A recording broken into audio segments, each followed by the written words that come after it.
જય શ્રી કૃષ્ણ. પુરુષોત્તમ માસની કથાના અધ્યાય 7ની શરૂઆત કરતાં પહેલાં ચાલો ઝડપથી જોઈ લઈએ કે અધ્યાય 1થી 6માં અત્યાર સુધી શું વાર્તા બની છે. અધ્યાય 1 અને 2માં નારદજીનો પ્રશ્ન છે. વાર્તાની શરૂઆત નૈમિષારણ્ય તીર્થથી થાય છે, જ્યાં સૂત પુરાણી ઋષિઓને કથા સંભળાવે છે. તેઓ કહે છે કે એકવાર દેવર્ષિ નારદજી બદ્રિકાશ્રમમાં ભગવાન નારાયણને મળવા ગયા.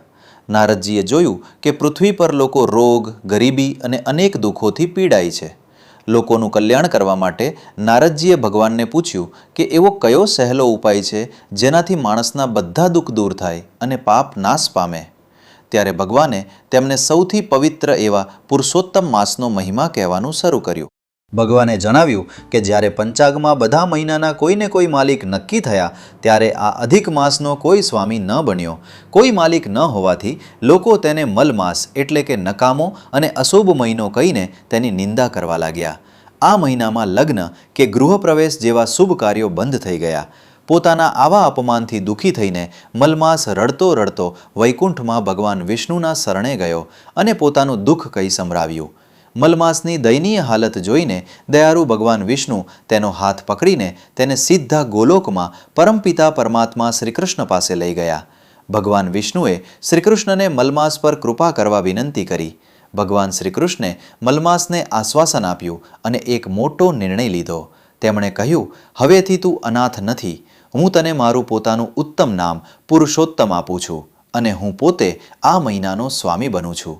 હવે આ મહિનો સંસારમાં સૌથી પવિત્ર ગણાશે અને આમાં કરેલી ભક્તિનું કરોડો ગણું ફળ મળશે.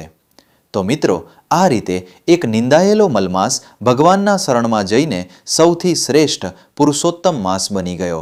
અને હવે ચાલો શરૂ કરીએ અધ્યાય 7, જેમાં આપણે જોઈશું કે ભગવાન શ્રીકૃષ્ણે આ મહિનાને બીજા કયા કયા વરદાન આપ્યા અને આગળ શું થયું. હવે આપણે અધ્યાય 7ની વાર્તા શરૂ કરીએ. આ પ્રકરણમાં ભગવાન શ્રી પુરુષોત્તમ આ પવિત્ર મહિનાને કયા કયા અદ્ભુત વરદાન આપે છે તેની ખૂબ જ સુંદર વાત છે.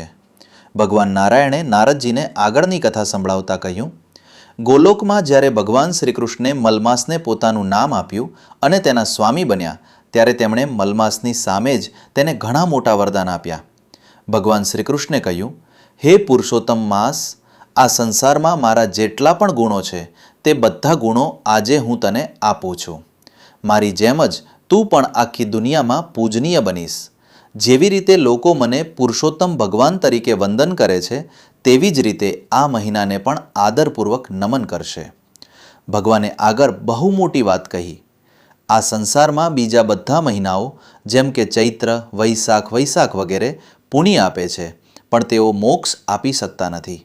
પરંતુ તું મારો પોતાનો મહિનો હોવાથી જે કોઈ માણસ આ મહિનામાં મારી ભક્તિ કરશે તેને ફક્ત આ લોકના સુખ જ નહીં પણ અંતે સીધો મારો પરમધામ મળશે. ભગવાન શ્રી કૃષ્ણે આ મહિનામાં પૂજા કરનાર માટે વરદાન આપતા કહ્યું, બીજા મહિનાઓમાં આખું વર્ષ જે ભક્તિ, દાન કે ઉપવાસ કરવાથી પુણ્ય મળે છે તેના કરતાં પણ કરોડો ગણું પુણ્ય આ પુરુષોત્તમ મહિનામાં માત્ર એક દિવસની ભક્તિ કરવાથી મળશે. જે માણસ આ મહિનામાં સવાર સાંજ મારું સ્મરણ કરશે તેના ઘરની ગરીબી, બીમારી અને માનસિક ચિંતાઓ હંમેશા માટે દૂર થઈ જશે. અજાણતામાં થયેલા મોટામાં મોટા પાપો પણ આ મહિનામાં કરેલા સ્નાન અને દાનથી બળીને રાખ થઈ જશે. વરદાન આપવાની સાથે ભગવાને એક મહત્વની ચેતવણી પણ આપી. તેમણે કહ્યું, જે મનુષ્ય આ પવિત્ર મહિનાનો આદર નહીં કરે, જે આ દિવસોમાં ધર્મ, કર્મના કાર્યોથી દૂર રહેશે અને ભક્તિ કરનારાઓની મજાક ઉડાવશે, તે પોતાના જીવનમાં ક્યારેય સુખી નહીં થાય. તેને ડગલે ને પગલે ગરીબી અને કષ્ટોનો સામનો કરવો પડશે. ભગવાન શ્રી કૃષ્ણના આવા પરમ કલ્યાણકારી વચનો સાંભળીને મલમાસનું બધું જ દુઃખ અને ચિંતા ગાયબ થઈ ગયા. તેનો ચહેરો ખુશીથી ખીલી ઉઠ્યો.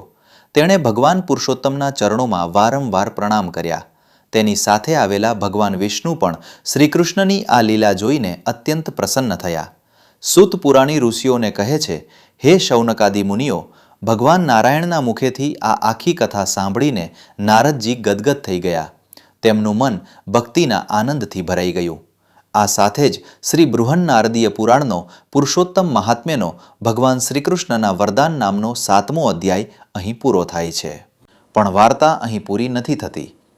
હવે પછીના અધ્યાય 8 અને 9માં આપણે જોઈશું કે આ મહિનામાં એવી કઈ નાની ભૂલો છે જે કરવાથી માણસ સીધો નરકમાં જાય છે અને કયા સરળ નિયમો પાળવાથી ઘરમાં ક્યારેય પૈસાની કમી નથી રહેતી.